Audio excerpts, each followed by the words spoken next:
How multiple expansion and compression works. When people think about why a stock price goes up or down, they usually focus on earnings. If profits rise, the stock should go up. If profits fall, the stock should go down. While this sounds logical, it explains only part of how markets actually work. In reality, stock prices move based on both earnings and the multiple investors are willing to pay for those earnings. This change in valuation, known as multiple expansion and compression, is often more powerful than earnings growth itself. A stock's price can be thought of as two components multiplied together. One is earnings. The other is the valuation multiple, such as the price-to-earnings ratio. Even if earnings stay the same, the stock price can rise or fall depending on whether the multiple expands or contracts.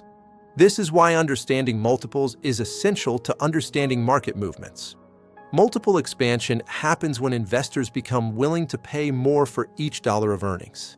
This usually occurs when confidence rises, risk appetite improves, or future growth appears more certain. Investors may believe that earnings will grow faster, last longer, or be more stable than previously thought. As a result, they accept a higher valuation. In this environment, stock prices can rise even if earnings growth is modest. Multiple compression is the opposite. It occurs when investors become less willing to pay high prices for earnings. This can happen when interest rates rise, uncertainty increases, or growth expectations decline. Even if a company continues to perform well operationally, its stock price may fall as the valuation multiple shrinks. This is one of the most frustrating experiences for investors. Owning a company that is doing well, but watching the stock go nowhere or decline. Interest rates play a major role in this process. When interest rates are low, future earnings are discounted less heavily. This makes growth more valuable and supports higher multiples. When rates rise, future earnings are discounted more aggressively, and valuation multiples tend to compress. This is why rising rates often lead to falling stock prices even before earnings weaken. Liquidity also matters. When liquidity is abundant, capital flows freely into risk assets. Investors compete for returns, pushing valuations higher. This environment encourages multiple expansion across markets. When liquidity tightens, capital becomes scarce. Investors become selective, risk appetite declines, and multiples compress, often across entire sectors, not just individual companies. Multiple expansion and compression also reflect investor psychology. During optimistic phases, investors extrapolate recent success into the future. They assume growth will continue, margins will hold, and risks are manageable.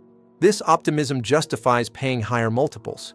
During pessimistic phases, the opposite happens. Investors focus on risks, uncertainty, and downside scenarios. They demand a higher margin of safety, leading to lower multiples. Markets swing between these emotional extremes. This explains why markets can fall even when earnings rise. If earnings grow by 10%, but the valuation multiple falls by 20%, the stock price still declines.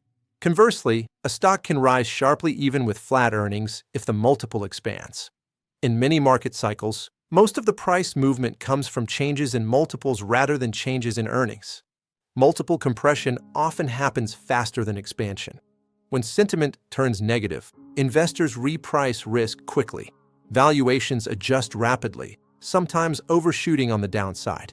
This creates sharp market corrections and bear markets. Expansion, by contrast, tends to occur more gradually as confidence builds over time. Understanding this dynamic is crucial for investors.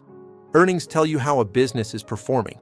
Multiples tell you how the market feels about that performance. Confusing the two leads to misunderstandings about why prices move. A great company can be a poor investment if bought at the wrong multiple.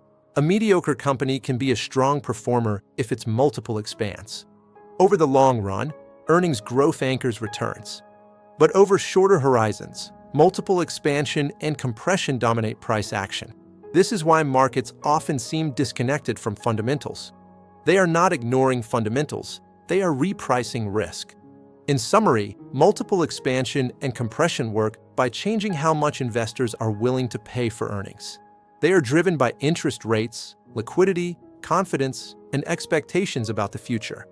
Understanding this helps investors interpret market movements more clearly and avoid emotional reactions.